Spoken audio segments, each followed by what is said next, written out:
Some of the goals of prayer is to know God's will.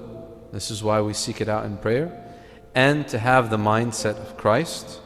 But now let's come to defining what is prayer. Let's define it. We're going to define it in at least two different ways. One way, coming from St. John Chrysostom, is prayer is the conscious awareness of the presence of God. Prayer is the conscious awareness of the presence of God. When I know He is there, I speak to Him. When I tend to forget about Him, when I go about my day-to-day, I fall out of prayer.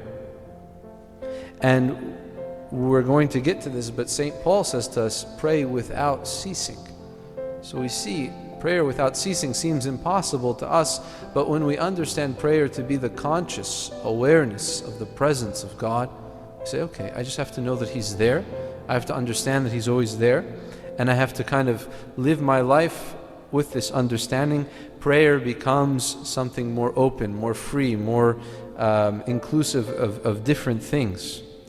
Second definition that we can use, I got this from another Orthodox priest. He defined prayer as the active life, where the conscious, intentional, purposeful content of this active life is to be united with God through Christ in the Holy Spirit in the Church in absolutely every aspect of our life. So I'm going to repeat that again.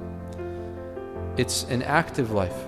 Prayer is an active life that I consciously and intentionally and purposefully live, trying to be united with God in absolutely every existence, in every aspect of my life and existence.